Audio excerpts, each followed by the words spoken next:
Movie की शुरुआत होती है सोफी और बी से। ये दोनों एक लेस्बियन कपल थे और ये दोनों मिलकर अपने दोस्त डेविड को सरप्राइज देने के लिए उसके घर पर पहुंचते हैं। सोफी घर के भीतर जाती है, वहीं बी डेविड का गिफ्ट लेकर घर के भीतर पहुंचती है। डेविड के घर पर पूल पार्टी चल रही थी, जहां डेविड के कई सारे ऑनलाइन फ्रेंड्स और उसकी कुछ टेम्पररी गर्लफ्रेंड मौजूद थी। वैसे सोफी यहाँ डेविड को सरप्राइज देने के लिए नहीं, बल्कि उसकी मदद चाहती थी, क्योंकि सोफी के पिता बेहद अमीर इंसान थे। लेकिन सोफी के नशे की लत की वजह से उसे 1 साल पहले रिहैब सेंटर भेजा गया था। साथ ही उसकी बुरी आदतों की वजह से उसे उसके फादर ने जायदाद से बेदखल कर दिया।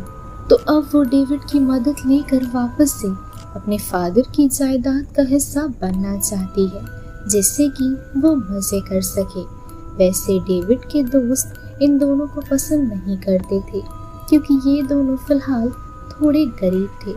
साथ ही जो गिफ्ट्स ये दोनों लेकर आए थे वो भी काफ़ी साधारण सा था। दोस्तों, यहाँ मौजूद सभी लोग फिलहाल हरिकेन पार्टी करने के लिए साथ में मौजूद थे। कुछ देर बाद सभी पीना चालू कर देते हैं, वहीं बी और सोफी बिना पिए वहीं खड़ी रहती हैं। ठीक तभी हरिकेन शुरू हो जाता है और सभी को पूल पार्टी छोड़कर घर के भीतर आना पड़ता है। अब अगले सीन में सोफी डेविड से बात कर रही होती है। डेविड उसे बताता है कि उसने अब तक उसके पेरेंट्स से बात नहीं करी है। साथ ही इस बीच डेविड उससे पूछता है कि आखिर उसने जीएफ के तौर पर बी जैसी गरीब को ही क्यों चुना। तो इस बात पर सोफी डेविड को मुंह तोड़ जवाब देकर वहां से चली जाती है। दूसरी तरफ बी अपने पेरेंट्स से बात कर रही होती है। उस दौरान एक लड़की बी के करीब आने की कोशिश करती है, जिसे देख सोफी को अच्छा नहीं लगता है और वो सभी का ध्यान भटकाने के लिए सभी को बॉडीज गेम के बारे में बताती है। सोफी बताती है कि कई सारी पर्चियां बनाई जाएंगी, जिनमें से एक पर्ची पर एक्स लिखा होगा। जिसके पास एक्स नाम की पर्ची पहुंचेगी वही होगा किलर। किलर बिना किसी को अपनी असलियत के बारे में बताए अपने आसपास के लोगों पर टैप करके उन्हें मार देगा। वहीं किलर के अलावा जिसको भी डेड बॉडी मिलेगी वो बॉडीज चिल्लाने लगेगा, जिसके बाद सभी एक साथ जमा होकर वोटिंग करेंगे और इसी तरह से किलर का पता लगाया जाएगा। गेम शुरू करने से पहले सभी एक दूसरे पर घूंसे और थप्पड़ों की बरसात करते हैं। वैसे गेम के शुरू होने से पहले सोफी और बी के अलावा सभी पीने लगते हैं और फिर अंधेरे में शुरू किया जाता है ये अजब सा गेम। देखते ही देखते सभी को पहली बॉडी मिल जाती है, जो कि ग्रेग नामक एक बंदे की थी। सभी मिलकर काफी समय तक उसे उठाने की कोशिश करते हैं, लेकिन ग्रेग है कि वो उठ ही नहीं रहा था। सभी समझ पाते हैं कि खेल की आड़ में सच में ग्रेग की मौत हो गई है, लेकिन असल में ये ग्रेग का एक प्रैंक था और इसी प्रैंक की वजह से डेविड और ग्रेग के बीच में झगड़ा हो जाता है और वो खेल छोड़कर वहां से चला जाता है। गुस्से में डेविड अपनी एक टेम्पररी गर्लफ्रेंड के साथ भी झगड़ने लगता है और बातों बातों में उनके रिलेशनशिप के खोखलेपन का राज सबके सामने आ जाता है और फिर डेविड को गेम से बाहर निकाल दिया जाता है। फिलहाल इस खेल में सिर्फ लड़कियां बची थी। वो सभी मजे से गेम खेलना चाहती थी, लेकिन अचानक से हरिकेन की वजह से बत्ती गुल हो जाती है। सभी अपनी अपनी फ्लैशलाइट्स जलाते हैं, जिसके कुछ देर बाद घर के अंदर मौजूद लड़कियों को बाहर से डेविड के चिल्लाने की आवाज़ें आने लगती है और उसके पास जाने पर वो सभी देखती है कि किसी ने डेविड पर छुरी की मदद से हमला करा है। सभी उसे बचाने की बेकार कोशिश भी करती है, लेकिन इसका कोई फायदा नहीं था। इस घटना के बाद सभी बेहद घबराए हुए थे। वो लोग जल्द से जल्द वहां से निकलना चाहते थे, लेकिन बी की गाड़ी की बैटरी खत्म हो चुकी थी, जो कि गलती से उसने उसे चालू करके छोड़ दिया था। अब सभी बिना टाइम गवाए घर के भीतर पहुंचते हैं। सभी को डेविड के दुश्मन मैक्स पर शक था, जो कि वो हमेशा से ही डेविड के साथ झगड़ा किया करता था। साथ ही काफी समय से डेविड के गर्लफ्रेंड और ग्रेग कहीं दिखाई नहीं दे रहे थे। ग्रेग को ढूंढते ढूंढते सभी लड़कियों को उसके सामान से कुछ अजीब से टूल्स और छुरी मिलती है और फिलहाल सबका संदेह डाइवर्ट होकर ग्रेग पर आ चुका था। इस बात से सभी काफी डरे हुए थे। साथ ही सभी ग्रेग की खोज में निकल पड़ते हैं। हालांकि ग्रेग मास्क पहनकर जिम में सो रहा था। कुछ देर बाद सारी लड़कियां उसे ढूंढकर घेर लेती है। सभी ने छुरी पकड़ी हुई थी और वो सभी उससे डेविड को मारने की वजह पूछने लगती है। ग्रेग को इस बारे में कुछ भी नहीं पता था। उसे लग रहा था कि सभी उसके साथ प्रैंक कर रहे हैं, लेकिन धीरे धीरे सभी की हरकतों से वो खुद भी डरने लगा था और खुद की सेफ्टी के लिए वो सोफी के हाथ से छुरी छीन लेता है। वो अपनी बेगुनाही के बारे में सभी को बताना चाहता था, लेकिन कोई भी उसकी बात सुनना तक नहीं चाहती थी।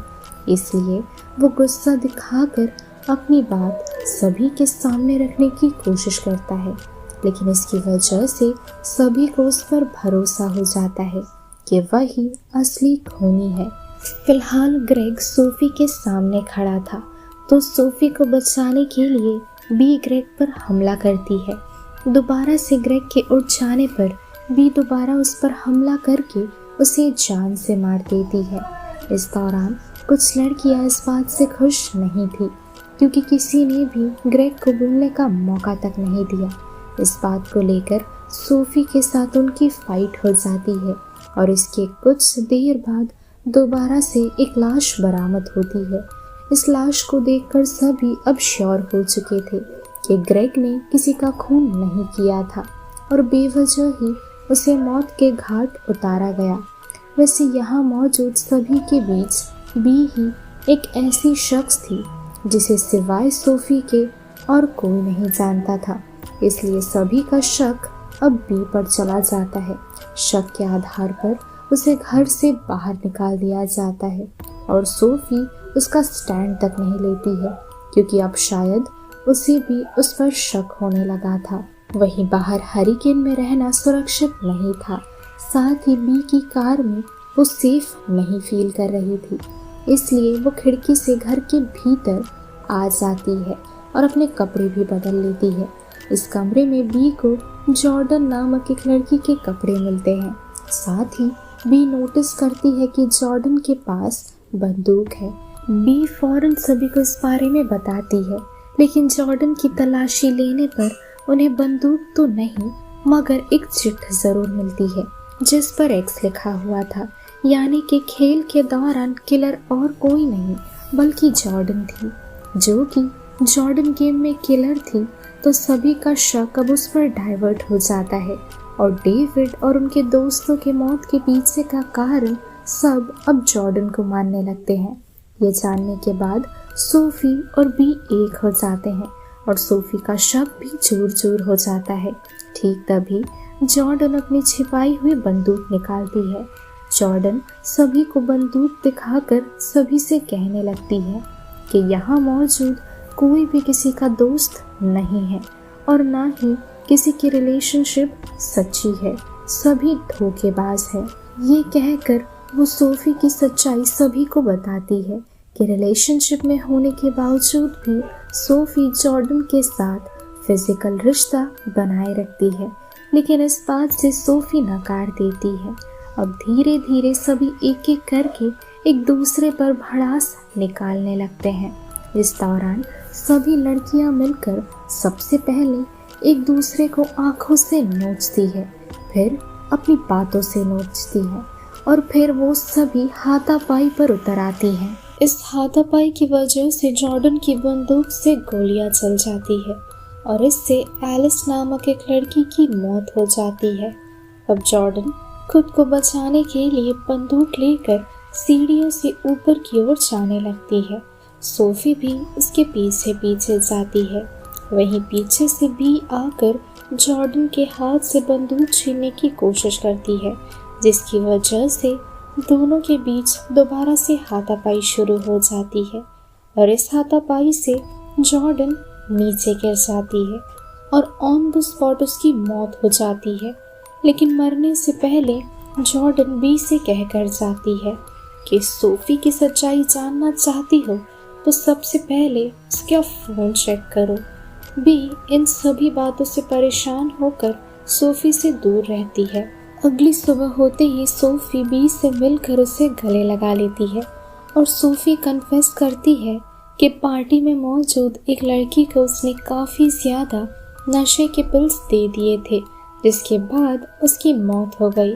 इस बात पर भी सोफी को कंसोल करती है और फिर वो उसे उसका फ़ोन दिखाने के लिए कहती है, लेकिन सोफी अपना फ़ोन बी को देने के बजाय दूर कहीं फेंक देती है। अब यहाँ बी सोफी का फ़ोन ढूंढने लगती है। बी को सोफी के फ़ोन के बजाय डेविड का फ़ोन मिलता है, जिसे चेक करने पर बी और सोफी को एक वीडियो मिलता है। असल में खेल से निकाले जाने के बाद डेविड टिकटॉक वीडियोस बना रहा था। इस वीडियो में इस्तेमाल किए गए तलवार की वजह से वो खुद को चोट लगा लेता है। हालांकि ये सिर्फ चोट नहीं थी बल्कि उसकी मौत का कारण भी थी। और फिर जैसे ही सभी को उसकी लाश बरामद होती है, सभी को ऐसा लगने लगता है कि डेविड के खून के पीछे किसी असल खूनी की साजिश है, जबकि ऐसा कुछ था ही नहीं। एंडिंग में पूरी मूवी की काया पलट दी गई, लेकिन सिर्फ एक गलतफहमी की वजह से लगभग पार्टी में मौजूद सभी मारे गए। अब मूवी के एंड में डेविड का दुश्मन मैक्स पार्टी में पहुंचता है। मैक्स डेविड को, उसके घर को और अपने कुछ दोस्तों को इस हालत में देखकर खुद भी शॉक्ड रह जाता है और इससे हम व्यूअर्स तो ये समझ ही सकते हैं कि मैक्स भी खूनी नहीं था और ना तो उसका रिश्ता डेविड के साथ ऐसा था कि वो उसका खून कर दे। और इसी के साथ ये मूवी यही खत्म हो जाती है। तो दोस्तों, यही थी आज की हमारी धमाकेदार एंडिंग ट्विस्ट के साथ की मूवी बॉडीज बॉडीज बॉडीज। ये मूवी आप सभी को कैसी लगी फटाफट कमेंट करके बताइए। तो मिलती हूँ हमारी अगली वीडियो के साथ। टिल देन स्टे सेफ, शब्बा खैर।